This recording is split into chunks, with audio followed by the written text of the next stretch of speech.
Bismillahirrahmanirrahim. Assalamualaikum warahmatullahi wabarakatuh. Alhamdulillah, wassalatu wassalamu ala rasulillah wa ala alihi wa sahbihi wa man tabi'a bihudahu ila yaumil qiyamati, amma ba'd. Segala puji bagi Allah subhanahu wa ta'ala. Salawat beriringkan salam semoga tercurahkan untuk Nabi kita yang mulia, Nabi besar Muhammad sallallahu alaihi wasallam. Baik teman-teman sekalian, kaum muslimin, kaum muslimat, rahimani Allah wa iyyakum. Kita lanjutkan kajian kita bersama kitab Ad-Da'wa Dawa yang ditulis oleh Imam Ibnu Qayyim al-Jauziyah rahimahullah taala. Lanjutkan pembahasan kita tentang buruknya, besarnya dampak kerusakan daripada perbuatan homoseks. Sepakat para sahabat Rasulullah SAW bahwasanya pelaku homoseks diberikan hukuman, dan hukuman mereka adalah dibunuh. Yang menjadi perbedaan di antara mereka, sahabat Nabi SAW, yaitu bagaimana cara membunuhnya. Bukan perbedaan pada hukuman apakah dibunuh atau tidak, tapi yang menjadi perbedaan di antara sahabat adalah bagaimana cara membunuhnya. Selanjutnya, perbuatan homoseks ini disebutkan oleh Syekh di sini lebih keji daripada perbuatan zina. Alasannya karena dalam perbuatan zina Allah menggunakan lafaz fahisyah nakirah, sedangkan dalam perbuatan homoseks Allah sebutkan dalam lafaz al-fahisyah dengan bentuk ma'rifah, menunjukkan bahwasanya homoseks menghimpun semua keburukan. Kemudian jemaah sekalian, kita akan lanjutkan bahasan kita dari pertemuan yang lalu, bahwasanya perbuatan homoseks ini menghilangkan dari apa yang Allah fitrahkan dan apa yang Allah subhanahu wa ta'ala kehendaki dari ciptaan laki-laki mencintai wanita, menghilangkan dari apa yang Allah kehendaki dengan pernikahan laki-laki dan wanita mendapatkan karunia keturunan, ada hubungan besar, bahkan terlahir darinya orang-orang yang dicintai Allah dari kalangan para nabi, para orang-orang soleh, dan para wali-wali Allah subhanahu wa ta'ala, dari berbagai kemaslahatan dalam pernikahan. Sedangkan orang yang melakukan homoseks ini, mereka tidak akan mendapatkan hal yang demikian, karena lelaki dengan lelaki tidak mungkin dapat mendapatkan keturunan. Baru kita masuk ke pembahasan yang baru dengan pembahasan yang beliau katakan thumma akkada qubha dzalika bi anna lutiya akasu fitratallahi allati fatara 'alaiha ar-rijal. Kemudian Allah subhanahu wa ta'ala telah menekankan akan buruknya perbuatan homoseks, bahwasanya pelaku homoseks tersebut mereka telah menyelisihi fitrah yang Allah subhanahu wa ta'ala fitrahkan atas mereka untuk para lelaki. Fitrah yang Allah fitrahkan pada lelaki condong nafsunya kepada wanita. Ketika mereka condong kepada sesama lelaki, berarti mereka telah menyelisih fitrah mereka. Wa qallabu at-tabi'ata allati rakkabaha Allahu fi dhukur. Dan mereka telah membalikkan fitrah yang Allah tetapkan dalam tabiat laki-laki, yaitu syahwatun nisa duna syahwatid dhukur. Fitrah manusia laki-laki itu memiliki kecondongan hasrat kepada wanita, bukan malah kecondongan hasrat pada laki-laki. Faqallabul amr, pelaku homoseks ini telah merubah keadaannya dari fitrah mencintai wanita kepada fitrah mencintai atau menyukai laki-laki. Wa akasul fitrah wa tabi'ah, mereka merubah fitrah mereka dan tabiat laki-lakinya. Fa'atau rijala syahwatan min duni nisa, sehingga mereka mendatangi para lelaki dengan penuh syahwat. Ini sangat ironis, mereka lebih suka dengan lelaki dibandingkan para wanita. Walihada, oleh karenanya, qallaballahu alaihim diyarahum, tatkala mereka telah merubah fitrah mereka, membalikkan fitrah mereka, kecintaan kepada wanita ditujukan kepada lelaki, maka Allah pun membalikkan tempat tinggal mereka. Faja'ala 'aliyaha safilha, lantas Allah menjadikan tempat tinggal mereka, rumah-rumah mereka, yang bagian atas menjadi bagian bawah, yang bagian bawah menjadi bagian atas. Wa kadzalika qulubahum, bukan hanya rumah mereka yang dibalikkan, dijungkirbalikkan oleh Allah, namun hati mereka pun dibalikkan oleh Allah Subhanahu wa taala. Wa nukisu fil adab, bahkan mereka menerima adab dalam kondisi kepala mereka dibalikkan oleh Allah Subhanahu wa taala.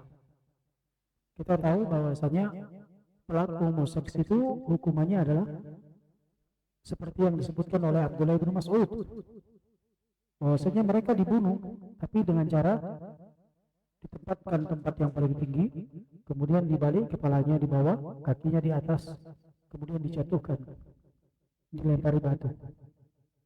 Karena mereka telah membalikkan fitrah mereka dari kecondongan kepada wanita diarahkan kepada kecondongan kepada pria, maka Allah balikkan pula hukuman untuk mereka. Rumah mereka dibalik, kemudian mereka dihukum dalam keadaan terjungkil balik, dan hati mereka pun dibalikkan oleh Allah Subhanahu wa taala sesuai dengan apa yang mereka buat. Kemudian Syekh mengatakan, "Tsumma akkada subhana qubaha dzalika bi an hakama 'alaihim bil israf." Kemudian Allah kembali menekankan bahwasanya perbuatan homoseks ini adalah perbuatan yang buruk, dengan Allah Subhanahu wa taala menetapkan hukum bahwasanya mereka adalah pelaku israf, orang yang berlebihan, orang yang melampaui batas. Al-israf itu artinya mujawazatu al-haddi, orang yang melampaui batasnya. Faqal, Allah Subhanahu wa taala berfirman mengenai orang-orang pelaku homoseks tersebut, bal antum qaumun musrifun, kalian itu adalah orang-orang yang melampaui batas, kata Allah Subhanahu wa taala tentang mereka. Kemudian Syekh mengomentari ayat tersebut dengan berkata, fata'ammal hal ja'a mithlu dzalika, hal ja'a mithlu dzalika aw qaribun minhu fi zina. Coba kita renungkan dari ayat tersebut, apakah ada penegasan di dalam ayat-ayat zina atau ayat-ayat yang lain yang serupa dengannya yang menjelaskan tentang perbuatan tersebut adalah perbuatan melampaui batas? Ini pertanyaan. Perbuatan zina tidak sampai dikatakan israf di dalam Al-Quran, tapi namun perbuatan liwat, homoseks ini dikatakan oleh Allah israf. Kemudian keburukan yang selanjutnya daripada perbuatan homoseks ini adalah Syekh mengatakan wa akkada subhana dzalika alaihim biqaulih. Kemudian Allah Subhanahu wa taala menekankan akan buruknya perbuatan homoseks tersebut dan buruknya perbuatan kaum Sodom itu. Allah katakan wa najjaynahu minal qaryati allati kanat ta'malul khaba'ith. Allah Subhanahu wa taala selamatkan Nabi Lut dari adab yang menimpa terhadap kaum Sodom, terhadap penduduk Sodom, kota Sodom yang mereka melakukan perbuatan keji tersebut. Kemudian selanjutnya Syekh mengatakan thumma akkada subhana alaihim ad-dhimma biwasfaini fi ghayatil qubahi. Kemudian Allah juga menegaskan bahwasanya perbuatan mereka inilah perbuatan yang tercelah, perbuatan yang keji, tercelah, hina. Biwasfaini, dengan menyebutkan dua sifat, fi ghayatil qubah, pada tingkat keburukan yang paling tinggi. Allah katakan tentang mereka, innahum kanu qauma su'in fasiqin. Sesungguhnya mereka orang-orang yang melakukan perbuatan homoseks tersebut, mereka adalah orang-orang yang jahat serta pelaku kefasikan. Dua sifat sekaligus Allah sebutkan, qauma su'in wa dan fasiqin. Kaum yang yang jahat, yang buruk, dan orang-orang yang fasik. Wasammahum mufsidin fi qawlihi Nabi sallallahu alaihi wasallam. Begitu juga Nabi sallallahu alaihi wasallam dalam sabdanya, beliau menyebutkan bahwasanya perbuatan pelaku seks homoseks tersebut adalah perbuatan orang-orang yang merusak. Sebagaimana Allah Subhanahu wa taala berfirman menceritakan tentang ucapan Nabi mereka, Rabbi unsurni alal qaumil mufsidin. Ya Allah, ini Nabi Lut berkata dalam doanya, memohon kepada Allah, selaya dia berdoa, Rabbi unsurni, ya Allah selamatkanlah aku. Selamatkan dari apa? Dari azab yang akan menimpa kepada orang-orang yang melakukan homoseks, alal qaumil mufsidin, terhadap orang-orang yang melakukan kerusakan. Nabi Lut menganggap perbuatan tersebut adalah kerusakan. Wasamahum zalimин, bahkan mereka disebut dengan orang-orang yang berbuat zalim, pelaku kezaliman.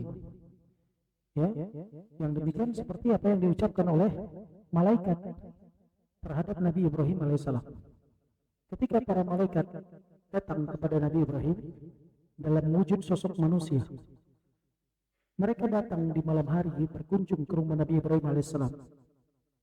Ketika itu Nabi Ibrahim alaihissalam di rumah bersama istrinya. Tamu-tamu itu datang. Ketika tamu-tamu tersebut datang, Nabi Ibrahim menyambut tamu tersebut dengan baik, menghidangkan makanan. Setelah terjadi beberapa obrolan, maka para tamu tersebut mereka mengkabarkan kepada Nabi Ibrahim akan menghancurkan sebuah negeri dan membinasakannya. Nabi Ibrahim sempat berdiskusi dengan malaikat-malaikat tersebut. Namun Allah Subhanahu wa taala perintahkan kepada malaikat-malaikat itu untuk tidak banyak mendebat tentang permasalahan tersebut, tidak banyak diskusi tentang masalah tersebut, sehingga Nabi Ibrahim alaihissalam meninggalkan perkara tersebut. Malaikat itu malam hari itu datang ke rumah Nabi Ibrahim. Selepas dari rumah Nabi Ibrahim, malaikat-malaikat itu pergi, meninggalkan Nabi Ibrahim yang berada di Babilonia, kemudian pergi ke negeri Sodom, yang di sana ada seorang nabi, yaitu Nabi Lut alaihissalam. Nabi Lut ini keponakan Nabi Ibrahim alaihissalam. Zaman dahulu sebelum Nabi SAW itu dimungkinkan Nabi hidup satu zaman 2 atau 3 Nabi, Nabi Musa dan Harun, seperti Nabi Ibrahim, Ismail, Nabi Lut. Itu beberapa Nabi mereka hidup berbarengan. Khusus Nabi SAW tidak ada Nabi yang hidup bersama beliau di masa itu. Nabi Musa bersama Nabi Khidir. Ada beberapa Nabi bersama Nabi Musa alaihissalam. Khusus Nabi SAW, keistimewaan yang Allah berikan kepada beliau, beliau datang sendirian dalam dakwah sampai selesai, dan urusan dakwah itu selesai di tangan Nabi SAW. Karena di zaman Nabi-Nabi sebelumnya dakwah itu belum selesai, sehingga syariat belum tuntas. Terus didatangkan Nabi, didatangkan Rasul, didatangkan Nabi, didatangkan Rasul, sampai datanglah Muhammad SAW sebagai khatamun nabiyyin, sebagai penutup dari kalangan para Nabi, agar tidak terbuka pintu kerasulan. Nabi SAW diutus sebagai penutup wahyu, sebagai penutup wahyu. Disitulah Nabi SAW dakwah menjalankan perintah Allah Subhanahu Wa Taala. Para malaikat yang datang ke rumah Nabi Ibrahim, mereka beranjak berpindah ke negeri kaum Sodom. Di sana ada Nabi Lut alaihissalam. Tatkala mereka bertamu, ternyata penduduk negeri tersebut melirik dengan tamu-tamu tersebut, karena tamu-tamu ini bukan lelaki biasa, memiliki keistimewaan pada ketampanannya dan lain sebagainya. Rata-rata malaikat itu kalau merubah wujudnya menjadi manusia, hampir kebanyakannya dia nampakkan wujud yang keindahannya. Walaupun terkadang malaikat itu menampakkan wujud yang mungkin terlihat kurang secara fisik, seperti malaikat yang berjumpa dengan Bani Israel,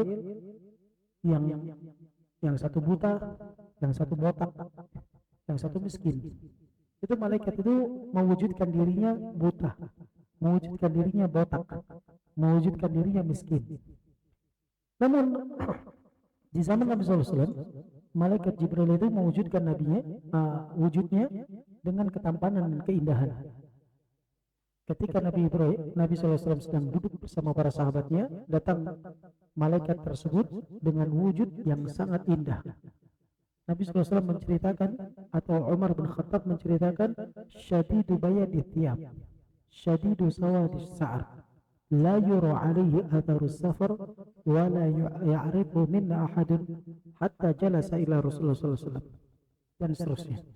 Beliau memakai baju yang sangat bersih, rambut yang sangat rapi, sangat hitam, tidak dikenal oleh penduduk Madinah, tidak pula oleh penduduk Mekah, sampai beliau mendekat kepada Rasulullah SAW. Dan malaikat-malaikat yang datang kepada Nabi Ibrahim menampakkan sosok keindahan dan ketampanannya. Mereka datang kepada Nabi Ibrahim, selepas bertemu dari Nabi Ibrahim, mereka berpindah ke kampung halaman Nabi Lut alaihissalam, menceritakan bahwasanya mereka akan menghancurkan negeri tersebut. Nabi Ibrahim sempat berbincang. Kemudian Allah katakan tentang cerita tersebut, innaha muhliku ahli hadhil qaryah. Sesungguhnya inna muhliku ahli hadhil qaryah. Kata malaikat tersebut, sesungguhnya kami akan menghancurkan penduduk negeri tersebut. Negeri yang dimaksud negeri Sodom, negeri yang padanya Nabi Lut alaihissalam.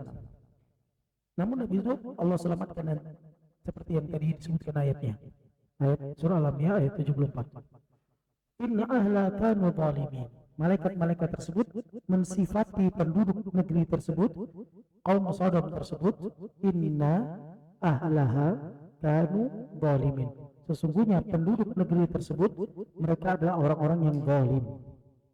Kata beliau, fata'ammal min uqubati mithli hadhil uqubat. Coba kita renungkan hukuman yang Allah berikan terhadap mereka dengan hukuman-hukuman seperti ini.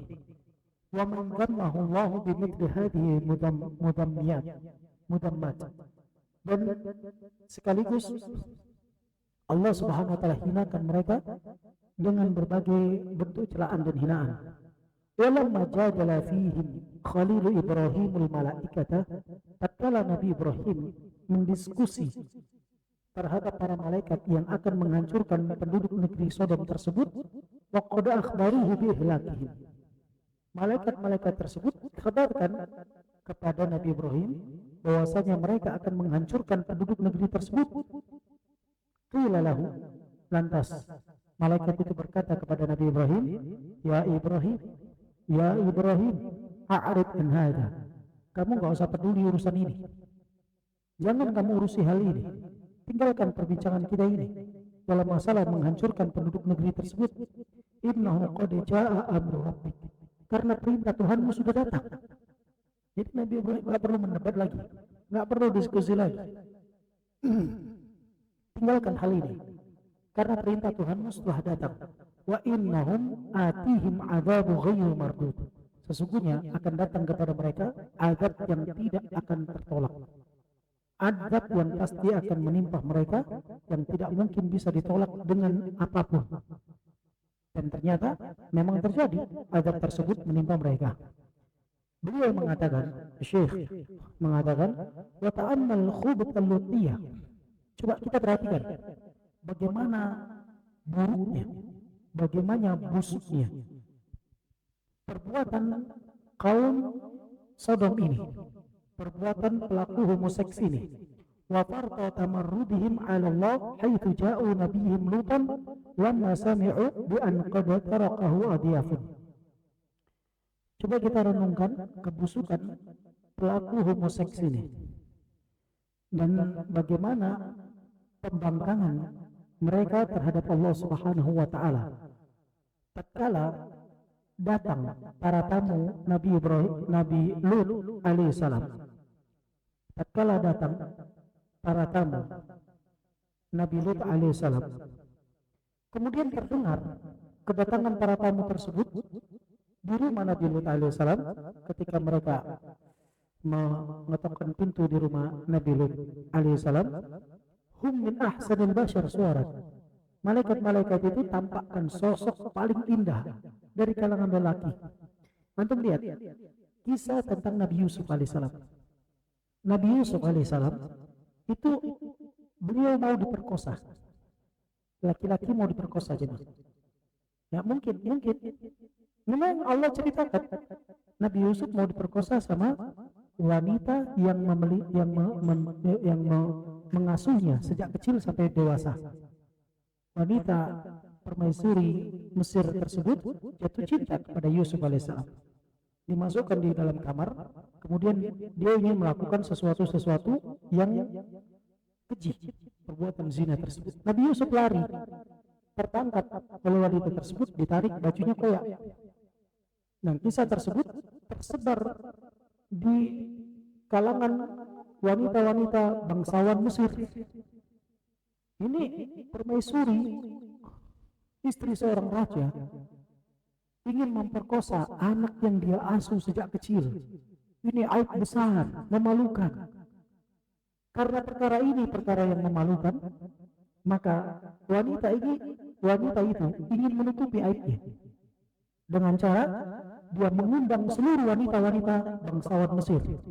Ketika itu diundang wanita-wanita bangsawan Mesir dalam undangan pesta besar-besaran. Semua wanita-wanita dengan kecantikannya dihidangkan makanan, dihidangkan minuman dengan makanan yang lengkap, buah-buahan, dan disiapkan padanya alat-alat untuk memotong makanan tersebut. Kemudian Nabi Yusuf alaihissalam dimasukkan dalam satu ruangan, disuruh keluar dan melewati wanita-wanita tersebut. Ketika Nabi Yusuf alaihissalam keluar melewati wanita-wanita tersebut, tanpa sadar wanita itu memegang pisau yang untuk potong buah, mereka potong tangannya. Apa ucapan wanita tersebut?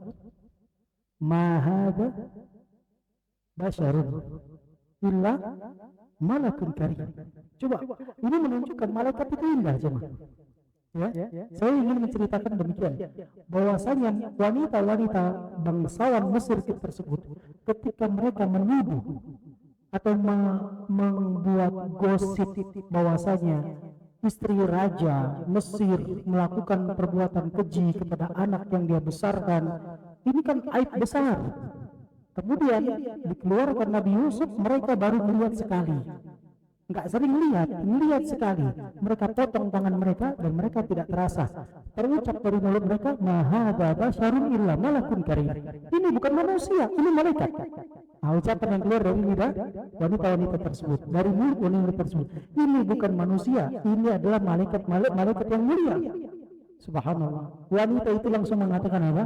Aku sudah rawat dia sejak kecil. Aku baru terjatuh sama dia sekali. Kalian baru melihat sekali, udah potong tangan. Paham nggak ini? Ingin membela dirinya, ya? Menceritakan itu ingin membela dirinya.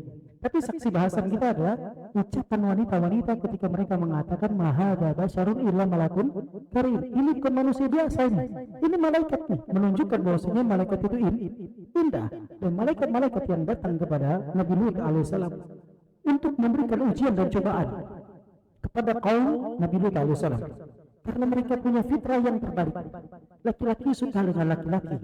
Ketika itu pembangkangan yang muncul dari kaum Nabi Lut alaihissalam, mereka berani mendatangi tamu Nabi Lut alaihissalam, karena tamu Nabi Lut alaihissalam hum min ahsanil bashari suara, mereka menampakkan keindahan dari lelaki-lelaki, dari manusia yang paling indah, menampakkan secara fisik dilihat sangat tampan, sangat indah, tidak seperti manusia biasa. Fa'aqbala al-lutiyatu ilaihi yuharwalu, bahkan orang-orang kaum Sodom, kaumnya Nabi Lut ini, ketika melihat tamu-tamu Nabi Lut alaihissalam datang ke rumah Nabi Lut, mereka itu datang bukan jalan kaki, jemaah, berlari, berebut, berlomba, ingin menarik tamu-tamu Nabi Lut alaihissalam.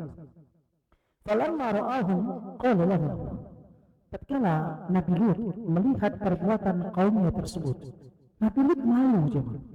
Ini seorang nabi punya tamu, tamunya mau dinodai, kan ini aib, mencoreng kehormatan nama nabi, kan gitu ya.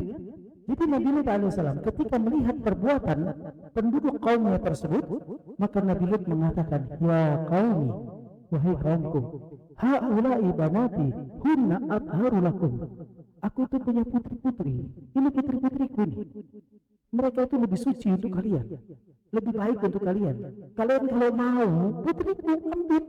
Subhanallah, tamu jemaah digadaikan dengan putri, tamu digadaikan dengan putri, ya. Kurang apa lagi ini Nabi? Kan gitu ya. Subhanallah, kalau ada seorang di antara mungkin ketika ada tamu, kemudian tamunya khawatir dinodai, dia korbankan putrinya, itu kan berat, kan gitu kan. Padahal Nabi Lut tahu rusaknya akal mereka, kan tahu secara fitrah mereka sudah rusak. Nabi Lut sudah tahu fitrah mereka rusak, tapi Nabi Lut untuk menyelamatkan tamunya, Nabi Lut alaihissalam korbankan putrinya dengan berkata, ini putriku. Tujuannya apa? Untuk mengembalikan fitrah mereka yang rusak kepada fitrah yang lurus. Ini putriku, putriku ini lebih suci untuk kalian, ya, dibandingkan tamu-tamu itu. Maka Syekh di sini berkata, fada adiyatahu bibanatihi yuzawijuhum bihin. Nabi Lut alaihissalam rela menggadaikan, menebus tamu-tamunya dengan putri-putrinya untuk siap dinikahi oleh kaumnya. Khaufan ala nafsihi. Kenapa Nabi Lut rela melakukan demikian? Karena khawatir terhadap diri beliau, karena khawatir terhadap diri Nabi Lut. Kalau terjadi perbuatan keji tersebut, akan meminta adab kepada kaum Lut dan nabinya. Karena khawatir, maka Nabi Lut rela putri-putrinya untuk dinikahi, daripada kalian harus menodai para tamu-tamuku. Wa adyafihi minal 'ari syadid, ditambah lagi malu sama tamu-tamunya, sehingga Nabi Lut alaihissalam relakan istrinya, anak-anaknya untuk dinikahi.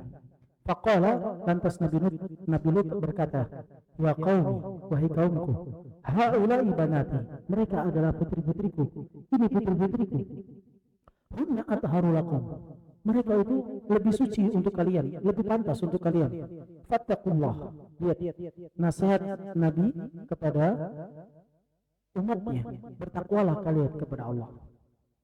Wala tukhzuni fi dhaifi, kalian jangan nodai, jangan kalian kotori, jangan kalian nodai terhadap tamu-tamuku.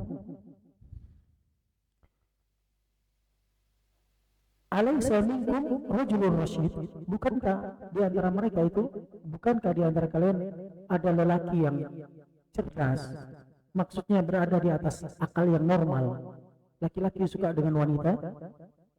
Taraddu alaihi, lihat bagaimana pembangkangan kaum Lut. Pembangkangan mereka menolak tawaran Nabi Lut, walakin radda jabbaran anid, bahkan dia memberikan penolakan yang sangat keras, dengan penuh kesombongan, dengan penuh kemurkaan, kesewenang-wenangan, dalam penolakan tersebut, mereka mengatakan kepada Nabi Lut, laqad alimta ma lana fi banatika min haqqin wa innaka la ta'lamu ma nurid. Nabi Nuh, Nabi Lut, kamu tahu, kami enggak selera sama putrimu. Kata mereka, kamu udah tahu kami, wahai Lut, kami itu enggak selera sama putrimu. Wa innaka la ta'lamu ma nurid. Kamu sudah tahu apa yang kami inginkan. Yang kami inginkan itu tamumu, bukan putri-putrimu. Subhanallah. Karena jawaban mereka ini membuat Nabi Lut sedih, kesal, ada campur antara kecewa, sedih, kesal, emosi dan lain sebagainya. Maka Syekh mengatakan, fanafata Nabiullah nafata masduri. Nabi Allah ini menghelakkan napasnya. Nah, seperti itulah menunjukkan kekecewaannya terhadap kaumnya. Kharajat min qalbin makrubin anid, keluar dari hati yang penuh dengan kekecewaan, penuh dengan kegundahan. Akhirnya Nabi Lut berkata, "Lau anna li bikum quwwah," kalau aku punya kekuatan untuk menghancurkan kalian, untuk mengalahkan kalian, au awi ila ruknin syadid, atau ada tempat yang bisa aku berlindung pada keluargaku, kata Nabi Lut alaihissalam. Akhirnya Syekh di sini berkata, "Fanaffasalahu Rasulullah." Ternyata utusan-utusan yang tadi menjadi tamu, malaikat-malaikat Allah memberikan jalan keluar, kabar gembira kepada Nabi Lut alaihissalam. Berarti Nabi Lut ini belum tahu kalau mereka itu adalah para malaikat, sehingga Nabi Lut memiliki kekhawatiran terhadap tamunya. Maka wakasyafu lahu an haqiqatil hal. Akhirnya malaikat-malaikat itu menyingkap hakikat diri mereka, siapa mereka sebenarnya. Wa alamuhu, kemudian malaikat-malaikat itu memberitahukan kepada Nabi Lut annahum laisu mimman yusalu ilaihim, bahwasanya kaum mereka tidak akan bisa mencelakakan tamu-tamu tersebut. Wala ilaihi bisabab, dan tidak akan mampu memberikan apapun kepada mereka dengan berbagai sebab. Fala takhaf minhum wala ta'ba bihim. Maka engkau wahai Lut, enggak usah khawatir, jangan takut terhadap mereka dan jangan khawatir, jangan pedulikan mereka. Wahawin alaik, dan tenanglah dirimu wahai Lut. Di sini malaikat itu mengatakan kepada Nabi Lut, "Ya Lut, inna rusulu rabbika lam yasilu ilaik." Wahai Lut, sesungguhnya kami adalah utusan dari Tuhanmu. Mereka tidak akan dapat mengganggu atau menjangkaumu. Di sini malaikat-malaikat tersebut memberikan kabar gembira kepada Nabi Lut alaihissalam terhadap apa yang datang dari janji Allah Subhanahu wa taala untuknya, dan kabar petaka untuk kaumnya dari apa yang Allah janjikan kepada mereka terhadap azab dan musibah yang pasti akan menimpa mereka. Faqalu, lantas malaikat-malaikat itu berkata, dan perkataan malaikat tersebut akan kita lanjutkan ba'da azan. Silakan azan terlebih dahulu. Baik teman-teman sekalian, kita lanjutkan. Untuk teman-teman yang ingin melihat kisah Nabi Yusuf tadi, itu boleh dilihat dalam surah Yusuf. Ringkasnya pada ayat 31. Ketika istri raja tersebut mengeluarkan Nabi Yusuf di hadapan para wanita-wanita bangsawan penduduk Mesir ketika itu. Baik. Lantas malaikat-malaikat itu memberikan kabar gembira kepada Nabi Yusuf. Mereka menyingkap tentang keberadaan mereka, bahwasanya mereka bukan manusia biasa. Keindahan yang ada pada diri mereka itu karena mereka adalah malaikat. Dan juga mereka memberikan kabar tentang kabar azab, kabar buruk bagi kaum Nabi Lut alaihissalam, bahwasanya mereka akan tertimpa azab. Di sini malaikat itu berkata, "Fa'asri bi ahlika," wahai Lut, pergilah engkau berjalan di malam hari bersama keluargamu, minal laili, di malam hari, wala yaltafit minkum ahadun. Jangan sampai seorang di antara kalian ada yang menoleh ke belakang, illa imra'atak, kecuali istrinya. Innahu musibuha, karena sesungguhnya azab tersebut akan menimpa kepada wanita itu, istrinya Nabi Lut. Ini jamaah sekalian menunjukkan bahwa hidayah itu tidak semua orang bisa dapat. Hidayah murni di tangan Allah Subhanahu wa taala. Itu Nabi, istrinya membangkang jemaah. Istrinya membangkang. Dan istrinya Nabi Lut di neraka. Dia mendapatkan azab dari Allah di dunia dan di akhirat. Innahu musibuha ma asabahum. Istri Nabi Lut juga mendapatkan musibah, mendapatkan azab seperti yang Allah timpakan kepada kaum Nabi Lut. Apa itu? Allah angkat rumah mereka dari dasarnya, pondasi-pondasinya diangkat. Kemudian Allah balikan, kemudian Allah jatuhkan, Allah lempari batu dari langit dengan sijir dari tanah yang panas, dilempari dengannya. Nanti diceritakan oleh Syekh. Beliau katakan, inna maw'iduhum as-subh, janji yang Allah berikan kepada mereka, azab yang akan menimpa mereka di pagi hari. Jemaah hati-hati. Biasanya musibah itu, azab Allah itu datang dalam keadaan orang tidak sadar. Dalam waktu duha, masih sibuk-sibuk, dalam waktu mereka dalam kondisi tidur di malam hari, dalam waktu subuh, masih dalam-dalamnya dalam waktu tidur itu. Di waktu-waktu itu kadang-kadang sering kali musibah Allah datang, bencana datang. Kejadian tsunami kita rasakan tuh, waktu kapan? Waktu orang lalai dengan kesibukan mereka. Dan Allah ceritakan dalam Al-Quran, ya, Allah datangkan azab bayatan di waktu malam, ya kan, waktu duha, kemudian di waktu mereka tidur, dalam kondisi mereka sibuk. Dan di sini Allah Azza wa Jalla menceritakan tentang malaikat tersebut bahwasanya mereka akan membawa azab di waktu subuh. Janji yang Allah akan timpakan azab kepada mereka di waktu subuh. Kemudian malaikat itu berkata, Allah mengatakan dalam firman-Nya, "Alaisa subuhu biqarib?" Bukankah waktu subuh itu dekat?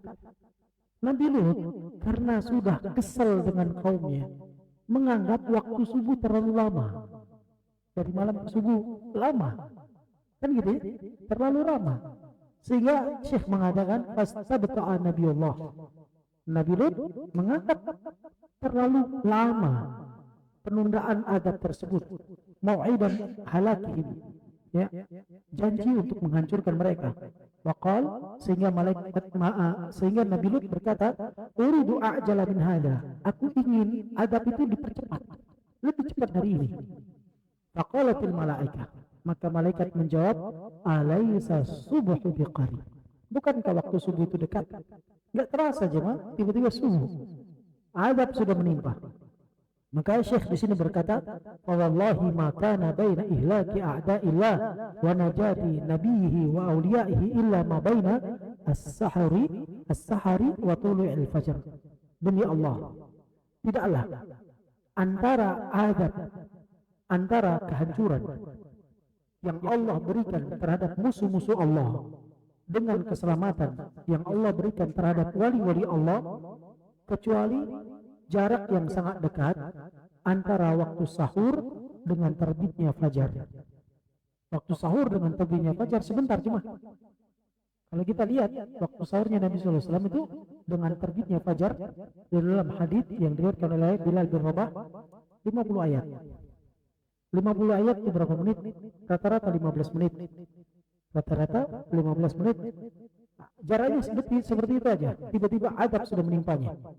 Wa idza bidiyarihim qad uqtuli'at min usuliha, tiba-tiba rumah mereka sudah tercabut dari pondasinya. Padahal kan ya, kalau kita jamaah sekalian ke tanah Arab, kita melihat pondasi yang mereka letakkan jemaah enggak seperti pondasi di Indonesia. Rata-rata mereka kalau buat pondasi itu pakai bulldozer. Pondasinya itu gede-gede aja, besar-besar, dalam, beton-betonnya, besi-besinya. Artinya pondasi itu menunjukkan akan kekokohan satu bangunan, betul ya? Kokohnya satu bangunan ditinjau dengan kekokohan apa? Pondasinya kan? Meski demikian Allah cabut pondasinya. Rumah itu dicabut sampai pondasi-pondasinya, nggak dipatahkan di tengah-tengah, tapi dicabut dari akar-akarnya. Seakan Allah Azza wa Jalla ingin memusnahkan perbuatan kaum Lut sampai akar-akar. Demikian Allah Subhanahu wa taala cabut pondasi rumah mereka sampai ke akar-akarnya, wa rufi'at nahwas sama. Kemudian Allah angkat rumah tersebut nahwa, mengarah menuju ke langit. Hatta min 'indi rabbil jalil. Hatta sami'atul malaikatu nabahal kilab wa nahiqal hamir. Sampai malaikat-malaikat ketika azab tersebut akan Allah turunkan kepada mereka, malaikat itu mendengar lolongan suara anjing dan suara pekikan suara keledai, teriakan suara keledai. Artinya hewan-hewan pun ketakutan, bukan hanya manusianya, sampai hewan-hewan pun ketakutan. Ini cuma menunjukkan bahwasanya kalau ada satu kemaksiatan di situ, kita tidak menghindar kemaksiatan tempat maksiat tersebut, maka bukan hanya pelakunya yang nggak bersalah pun juga kena adab. Anjing yang berada di situ dan keledai yang berada di situ, mereka juga ketakutan karena adab yang akan Allah timpakan kepada mereka. Fanazalal marsum alladzi la yuraddu min 'indi rabbil alamin. Kemudian Allah Subhanahu wa taala tetapkan satu hukuman yang tidak bisa ditolak dari sisi Allah Subhanahu wa taala. Ila 'abdihi wa rasulihi Jibril, kepada hamba-hambanya, kepada hambanya dan rasulnya, yaitu malaikat Jibril alaihissalam, bi an yaqbilaha alaihim kama akhbara bihi muhkamut tanzil, agar bi an yaqlibaha, agar membalikannya, menjungkir-balikannya mereka, rumah mereka dan mereka, sebagaimana yang Allah sebutkan dalam kitabnya Muhkamut Tanzil. Faqala azza min qail, Allah Subhanahu wa taala berfirman, falamma jaa amruna, tatkala datang perintah kami, ketetapan dan keputusan kami, ja'alna 'aliha safilaha, kami jadikan bagian atas menjadi bagian bawah, bagian bawah menjadi bagian atas. Wa amtarna 'alaiha hijaratan min sijil, lantas kami pun menghujani terhadap mereka hujan dari sijil, yaitu hujan dari tanah yang keras lagi panas. Ini diterjemahkan dengan batu, tanah yang keras lagi panas, sijil. Itu dia, dilempari batu dari tanah yang keras lagi panas secara bertubi-tubi dari langit. Faja'alahum ayatan lil alamin, maka mereka dijadikan sebagai bukti kebesaran Allah untuk manusia di muka bumi ini. Wa mau'izatan lil muttaqin, sebagai peringatan dan pelajaran bagi orang-orang yang bertakwa. Wa nakalan wa salafan liman syarakahum fi a'malihim minal mujrimin, dan sebagai contoh dalam adab bagi mereka yang mengikuti tipe orang-orang homoseks itu. Orang yang melakukan perbuatan tersebut hukumannya sama, akan mendapatkan siksa yang sama dari Allah Subhanahu wa taala. Wa ja'ala diyaran bi tariqis salikin, bahkan Allah jadikan tempat tinggal mereka ya menjadi ibrah, tempat orang berjalan melewati tempat-tempat tinggal mereka. Allah katakan inna fi dzalika laayati lil mutawassimin, sesungguhnya Allah jadikan mereka itu sebagai tanda kebesaran Allah bagi orang yang memperhatikan tanda-tanda kebesaran Allah. Wa innaha lasabilun muqim, dan negeri Sodom itu terletak di jalan yang sering dilalui oleh manusia. Allahu alam. Ya, banyak orang hari ini yang mengatakan bahwasanya yang sekarang itu di mana itu yang ada kayak gambar gajah itu, tanah kayak bentuk gajah itu, yang di Madinah ke arah sana itu, yang sering jamaah umrah membawa ke sana. Hah? Ula ya. Ada yang mengatakan Ula itu adalah tempat negeri Sodom. Ada yang mengatakan seperti demikian jemaah. Atau tempat kaum 'Ad. Namun tidak ada data otentik sejarah yang menjelaskan demikian. Ya, ini hanya isu-isu dari sebagian manusia saja, tapi tidak ada kejelasan data itu. Karena kejadian-kejadian itu di masa lalu mereka tidak catat kejadian tersebut, di mana tempatnya dan sebagainya.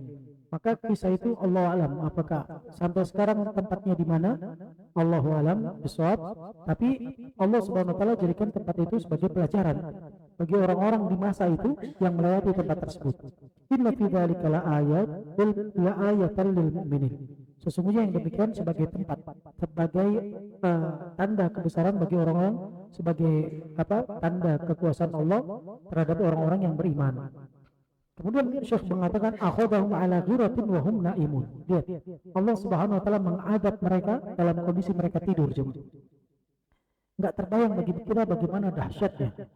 Coba bayangkan kita, kalau kita saja kita naik wahana, misalnya ada wahana yang jet coaster yang gini. Terus satu lagi tuh yang kayak kapal diayun-ayunkan. Kemudian ada kayak baling-baling itu kan subhanallah ya, kalau pada saat diputar-putar semua dia, gimana jantungnya rasanya gimana tuh, mau copot kan, ya kan? Dan gitu jemaah sekalian, kita dari tempat yang rendah saja, kalau kita naik lift tiba-tiba liftnya anjlok gitu ya, itu jantung rasa mau copot, betul ya? Itu jemaah baru tempat yang rendah. Bagaimana? Dan posisinya posisi berdiri, posisi nyaman, dan kayak orang yang naik wahana-wahana itu kan dia tahu posisi dia. Dan dalam segi keselamatan 99% insya Allah keselamatan mereka sudah ditetapkan sesuai dengan standarisasinya, kan gitu kan?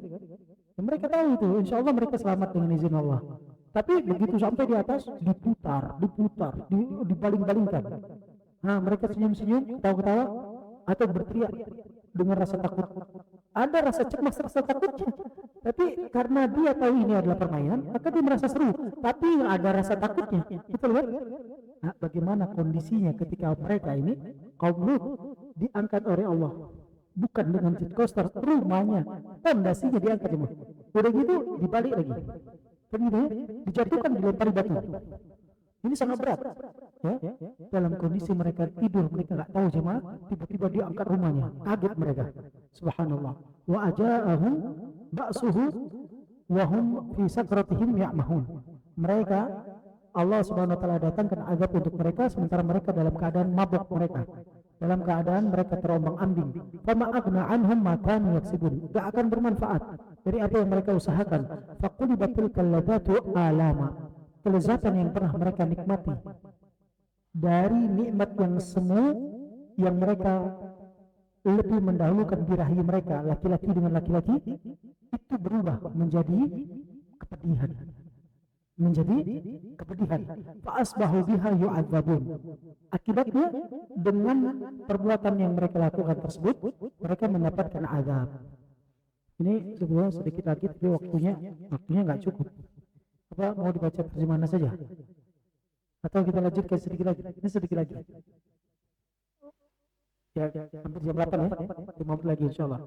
Dia katakan, ma'aribu kanat fil hayati li ahliha. Kata beliau, kelezatan nafsu yang menyegarkan dahulu dalam kehidupan mereka yang pernah dilakukan oleh pelakunya, ibadan fasarat fil hamamati adaban, namun akan berubah menjadi adab setelah kematian mereka. Kata Syekh di sini, dhahabatil ladzat, hilang semua kelezatan yang pernah mereka nikmati. Wa uqbi'atil wa uqbatil hasarat. Kemudian Allah gantikan menjadi hasarat, penyesalan, kerugian. Wa qadatis syahwat, sirna syahwat mereka. Wa urifatil asyaqawat, tersisalah kesengsaraan. Tamatta'u qalilan, mereka menikmati kelezatan dalam syahwat tersebut sebentar. Ya, berapa lama seorang melampiaskan nafsu? Enggak lama, sebentar saja. Ya, wa'udibu tawilan. Tapi ingat, adab yang mereka dapatkan panjang. Selama-lamanya mereka mendapatkan adab yang pedih dari Allah Subhanahu wa taala, adab yang sangat panjang. Qata'u marta'an wa khima, mereka bermain-main dengan perkara yang sangat berbahaya. Fa'aqabahum 'adzaban al-mu'adzabin. Mereka mendapatkan azab seperti orang-orang yang mendapatkan azab. Wa arqadathum tilkal ghaflah famastayqadhu minha illa wa hum fi manazilil halikin. Mereka telah tertidurkan dengan kelalaian. Mereka tidak bangkit kecuali tatkala mereka bangkit berada di tempat kebinasaan dan kehancuran. Karena mereka menyesal. Wallahi asyad dan nadamati hina la yanfa'un nadam. Mereka sungguh sangat menyesal di hari tidak ada manfaat penyesalan. Wa baqaw ala ma aslafu badala ad-dumu'i bidam. Mereka menangis terhadap apa yang telah berlalu dari kehidupan mereka, dari perbuatan keji yang mereka lakukan, dengan tangisan darah sebagai ganti tetesan air mata. Falau ra'aital a'la wal asfala min hadhihi ta'ifah. Kalau kita lihat, kalau engkau memperhatikan golongan yang paling tinggi dengan golongan yang paling rendah dari kelompok-kelompok pelaku perbuatan homoseks ini, an-naru takhruju min manafidhi wujuhihim wa abnanihim wa hum baina atbaqil jahim. Neraka itu, api itu berkobar keluar dari mulut mereka, dari mata mereka, dari hidung mereka, dari telinga mereka, dari wajah mereka, dan dari tubuh mereka. Api itu berkobar. Subhanallah. Ya, dengan tingkat derajat siksa sesuai dengan kedudukan mereka di dalam neraka jahim. Wa hum yashrabuna badala ladhibi asyarabi karu'usil hamim. Sebagai pengganti minuman yang lezat, mereka meminum dengan cawan-cawan air yang mendidih. Wa yuqalu lahu, dikatakan kepada mereka, wa hum ala wujuhim yushabun. Sementara mereka, wajah mereka diseret. Kemudian dikatakan kepada mereka dalam kondisi wajah mereka diseret, "Dhuqu ma kuntum taksibun." Rasakan atas apa yang pernah kalian lakukan. Kata Allah, "Islauha fasbiru." Ya, masuklah kalian ke dalam neraka jahanam. Masuklah kalian ke dalam neraka jahanam. Islauha, masuklah kalian ke dalam api yang sangat membara, api yang sangat panas. Fasbiru, ya, baik kalian dalam kondisi bersabar, aw la tasbiru, atau kalian tidak sabar, sawa'un alaikum, sama saja. Adab itu akan terus menimpa kalian. Innama tujzauna ma kuntum ta'malun. Tidak kalian kecuali mendapatkan balasan terhadap apa yang kalian pernah lakukan. Kata Syekh di sini, wa qad qarraballahu masafatal adab baina hadhihi al-ummah wa baina akhwanihim fil amal. Allah Subhanahu wa taala mendekatkan adab antara umat kaum Nabi Lut dengan orang-orang yang menyerupai mereka dengan adab yang dekat dalam amalan tersebut. Faqala, maka Allah Subhanahu wa taala mengatakan, mukhawifan lahum, dalam rangka menakut-nakuti mereka dan mengancam mereka, an yaqa'al wa'id, untuk terjatuh dalam, agar tidak terjatuh dalam siksa. Allah katakan, wa ma hiya minadh dhalimin biba'id. Adab tersebut tidak jauh bagi orang yang zalim. Artinya adab itu dekat bagi pelaku perbuatan homoseks tersebut. Kemudian seorang penyair mengatakan sebagai penutup, faya nakihi tukrana tahnikumul bushra fayawma ma'adin nasi innal lakum ajra. Kata penyair tersebut, wahai pelaku homoseks, terimalah kabar gembira bagi kalian, sungguh kalian akan mendapatkan ganjaran di hari kalian berkumpul pada setiap manusia. Kulu washrabu wasnu walutu wa abshiru. Makanlah, minumlah, berzinalah kalian, lakukanlah perbuatan homoseks, lalu terimalah kabar gembira. Fa innalakum zaffan ilal jannatil hamra, karena kalian akan bersegera menuju taman yang penuh dengan merah membara. Fa ikhwanukum qad mahadul dara qablakum wa qalu ilaina ajjilu lakumul busyra. Saudara-saudara kalian, ya, saudara-saudara kalian sebelum kalian telah memasuki neraka jahanam, dan mereka berkata, segera berikanlah kami berita gembira. Wahahuna aslafun lakum fintidharikum, saya jama'una al-jabbaru fi narihil kubra. inilah kami para pendahulu kalian dalam penantian sekian lama. Inilah kami dalam penantian sekian lama. Allah akan mengumpulkan dan menghimpun kalian di dalam nerakanya. Fala tahsabu annal ladina nakahtumu yaghibuna ankum bal tarawnahum jahra. Jangan kalian pernah mengira para pria yang kalian nikahi, pria dengan pria. Jangan kalian pernah mengira para pria yang pernah kalian nikahi di dunia sirna dalam pandangan, bahkan kalian akan melihatnya secara nyata di negeri akhirat. Wa yal'anu kullun minkum li khalilihi wa yashqa bihil mahzunu fil karratil akhra. Bahkan satu di antara yang lain, mereka akan saling melaknat kekasihnya dalam keadaan sengsara dan sedih penuh dengan derita. Yu'adzabu kullun minhuma bisyarikihi kama ishtaraka fi ladzatin tujibu al-wizra. Masing-masing mendapatkan azab beserta kekasihnya sebagaimana keduanya dahulu mereka bersama dalam kelezatan dosa.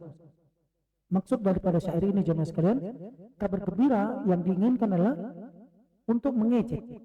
Kadang-kadang Allah menyebutkan demikian, ya, berikan kabar gembira buat orang-orang munafikin dengan neraka. Maksudnya apa? Ini ejekan. Ya, ini juga mengejek mereka bahwasanya pelaku homoseks itu akan mendapatkan kabar gembira dari Allah Subhanahu wa taala, yaitu api yang membara yang siap membakar mereka. Mereka didahului oleh orang-orang terdahulu dari kalangan mereka yang telah mendahului mereka dengan mendapatkan azab dan siksa. Orang yang saling mencinta satu dengan yang lainnya dalam permasalahan homoseks ini di dunia, nanti mereka akan saling melaknat di akhirat karena perbuatan mereka. Mereka akan mendapatkan azab yang sama karena mereka melakukan perbuatan yang sama. Ini jamaah sekalian, buruknya perbuatan homoseks. Adapun orang-orang, kemarin ada yang berpendapat bahwasanya homoseks itu kan hukumannya terbagi menjadi 3. Terjadi khilaf di antara ulama. Pertama, hukumannya lebih berat daripada pelaku zina, betul? Atau yang kedua, hukumannya sama dengan pelaku zina, betul? Atau yang ketiga, hukumannya di bawah atau lebih ringan daripada pelaku zina. Besok kita akan membantah perkataan dari kalangan ulama yang mereka mengatakan bahwasanya homoseks ini hukumannya lebih ringan daripada pelaku zina dengan alasan-alasan mereka, dan setiap alasan akan dibantah satu persatu oleh Syekh. Ini jemaah sekalian pentingnya kita belajar. Kita belajar itu bukan untuk mentaklid, bukan untuk membabi buta kita mengikuti fulan dan alan. Siapapun ulamanya, kita hormati dia dalam pendapat dan ilmu yang dimiliki tanpa menjatuhkan kehormatan dan kedudukannya sebagai seorang alim ulama. Namun apabila pendapat tersebut berselisihan dengan Al-Quran, berselisihan dengan Sunnah Nabi Sallallahu Alaihi Wasallam, maka kita ucapkan kepadanya, kullu qaulin yuqbalu wa yurad illa sahibu al-qubur, yaitu Nabi Sallallahu Alaihi Wasallam. Semua ucapan boleh diterima, boleh ditolak, kecuali pemilik kuburan Nabi Sallallahu Alaihi Wasallam. Ya, pemilik kuburan maksudnya Nabi Sallallahu Alaihi Wasallam. Maka siapapun alim ulamanya, apabila pendapatnya berbeda dengan Al-Quran dan Sunnah atau bahkan menyelisihinya, maka kita tidak boleh mengambilnya. Bukan rangka untuk menjatuhkan kedudukan sebagai seorang alim, tapi untuk mencari kebenaran dan mengambil kebenaran yang ada. Dalam hal itu adalah pendapat Abu Hanifah dan Imam Hakam kemarin yang kita sudah jelaskan, dan akan kita bantah dengan bantahan yang disebutkan oleh Syekh satu persatu bantahannya dengan rinci dan detil sesuai dengan dalil-dalil yang disebutkan oleh Syekh. Billahi taufik wa sallallahu Muhammad wa ala alihi wasallam. Subhanakallahumma wa bihamdika asyhadu an la ilaha illa anta astaghfiruka wa atubu ilaik. Assalamualaikum warahmatullahi wabarakatuh.